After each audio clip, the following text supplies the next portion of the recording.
I'm not really from the blogging, internet type of generation. I'm kind of old school. And I suppose all that stuff really has some value to it, but as I wrote recently, it really just burdens my heart, you know. You see all these young men blogging and fighting over theological nuances. And in a way, many of them haven't lived long enough to even know or at least experience what they're talking about. And we'll sit there and we'll fill up the internet with this kind of stuff when there's literally billions of people who've not heard the gospel. I mean, it's insane. If you're listening to this and you're a young man, this is probably not your time to write a book and change the world or have a blog that gets hits from all over the planet. This is your time to prepare yourself to become a man of God. Not to be on the internet, but to be alone with God in prayer until He pours out His Spirit on you and makes you a useful servant. And then go out and don't be involved in pouring water on a land that's saturated. Go out with your life and preach the gospel to the nations that don't know Christ. Why be alive? The need is tremendous. But I'm not going to tell you that the need is so tremendous and God won't get it done without you. God will get it done without you. But what a loss. What a loss of joy.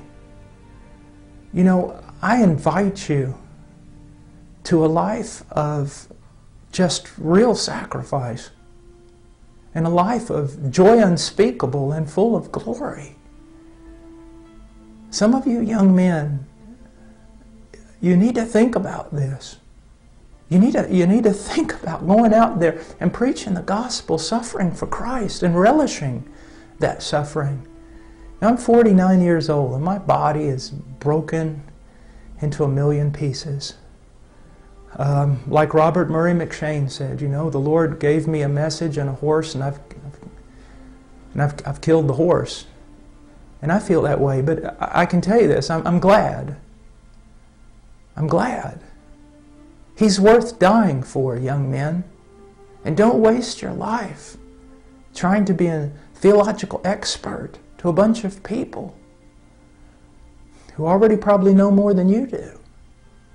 Get out there and preach the gospel.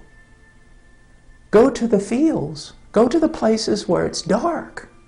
Preach the gospel of Jesus Christ. There's, you know, right now I'm just rejoicing in what God's doing in India and Nepal, but there's Tibet. You know, God, I ask God, when are you going to open the door for Tibet? And China? And when are you going to open the door for Mongolia?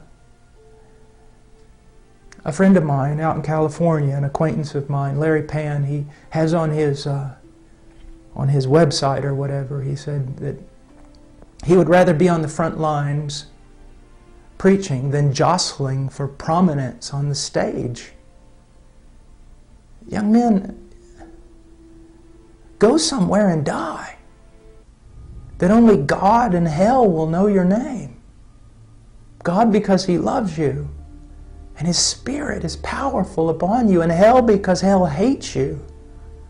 Go somewhere and preach the gospel.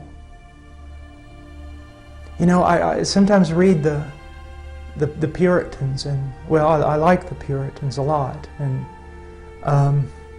Martin Lloyd-Jones and Charles Spurgeon, and then I look at the modern day preachers that we have been so blessed with.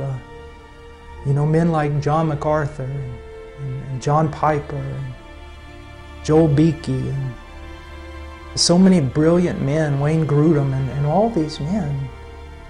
They're older men, and they've studied a lot, and God's given them a voice. Young men, don't try to be them, at least not now. And don't think that America needs you so much. You know, it's better to sometimes to be a, you know, if I preach in the United States, I'm just another preacher. But to go overseas and preach where no one's preaching, even if you're as pitiful a preacher as I am, you're the preacher. Go somewhere where John MacArthur and John Piper are not,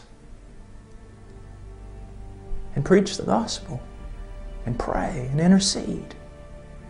You know, all the men that I've ever studied, all of them, it's hard for me to find a common denominator in their lives.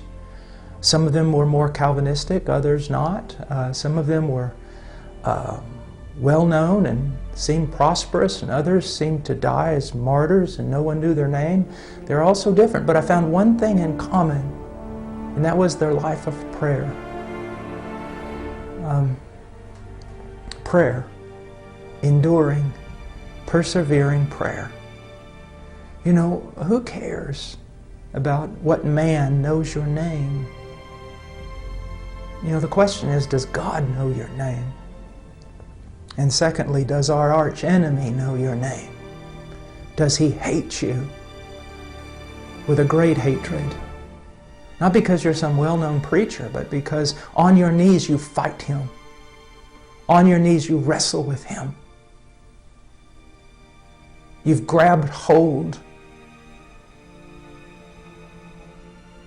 You need to be a man of prayer. And because missions, like India, Nepal, everywhere else, it advances on prayer.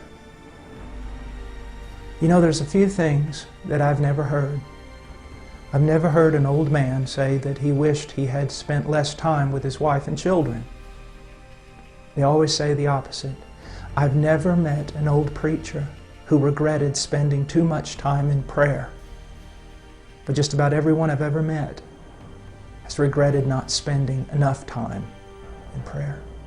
You know, if you know the Word really well, and boy, you're just perfect, and your thinking and your logic is pristine, but you're not a man of prayer,